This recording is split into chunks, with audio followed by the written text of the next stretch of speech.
Hello guys, അപ്പോൾ ഞങ്ങൾ ഇന്ന് അമ്പലത്തിലേക്ക് പോവാണ് കേട്ടോ. കഴിഞ്ഞ ദിവസം ഞാനൊരു വീഡിയോ ഇട്ടിട്ടുണ്ടായിരുന്നു, ഒരു ടെമ്പിൾ ലുക്ക് വീഡിയോ. അപ്പോൾ ആ ടെമ്പിൾ ലുക്കിൽ നമ്മളിപ്പോൾ അമ്പലത്തിലേക്ക് പോവാണ് കേട്ടോ. അപ്പോൾ എല്ലാവരും ഉണ്ട്, പാർത്തിയും പവിയും അപ്പച്ചിയും ചിറ്റപ്പനും എല്ലാവരും ഉണ്ട്. സൺഡേ ദിവസമാണ് കേട്ടോ ഞങ്ങൾ പോയത്. അപ്പോൾ കൊല്ലത്ത് അമ്മച്ചി വീട്ടിൽ അമ്പലത്തിൽ പോകാനാണ് കേട്ടോ പോയത്. അങ്ങനെ എല്ലാവരും ദേ റെഡി ആയിട്ടിരിപ്പുണ്ട്. അപ്പം പോയ വഴിക്ക് പവിക്കുട്ടിന് ഭയങ്കര പ്ലാനിങ് ആയിരുന്നു. അവന് അമ്പലത്തിൽ നിന്ന് ഇറങ്ങി പാർക്കിൽ പോകണം, ബീച്ചിൽ പോകണം, അങ്ങനെ കുറേ കാര്യങ്ങളൊക്കെ പറഞ്ഞു. പക്ഷേ ഇതൊന്നും നടന്നില്ല. അങ്ങനെ ദേ ഞങ്ങൾ അമ്മച്ചി വീട്ടിൽ അമ്പലത്തിൽ എത്തിയിട്ടുണ്ട് കേട്ടോ. അങ്ങനെ എല്ലാവരും കൂടെ ഇതേ അകത്തേക്ക് കയറുകയാണ്. അവിടെ റെസിപ്റ്റ് എഴുതാൻ വേണ്ടിയിട്ട് വെയിറ്റ് ചെയ്യാണ് കേട്ടോ. അർച്ചനയുടെ റെസിപ്റ്റ്, പിന്നെ പട്ടും കോഴിയൊക്കെ സ്ഥിരം പോകുമ്പം വാങ്ങിച്ചു കൊടുക്കുന്നതാണ്. പക്ഷേ ഈ പ്രാവശ്യം പട്ടും കോഴിയൊന്നും വാങ്ങിച്ചില്ല, പകരം അർച്ചനയ്ക്കുടെ റെസിപ്റ്റൊക്കെ എഴുതി. അങ്ങനെ അവിടെ കയറി തൊഴുതിട്ട് തിരിച്ച് നമ്മൾ വേറൊരു അമ്പലത്തിലൂടെ കയറിയിട്ടുണ്ടായിരുന്നു, ഒരു ശിവപാർവതി ക്ഷേത്രത്തിൽ.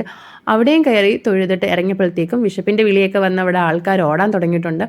അങ്ങനെ അവിടുന്ന് നമ്മൾ ഫയൽവാൻ ഹോട്ടലിൽ കയറി രാവിലെ അപ്പവും ചിക്കൻ കറിയാണ് കേട്ടോ ഓർഡർ ചെയ്തത്.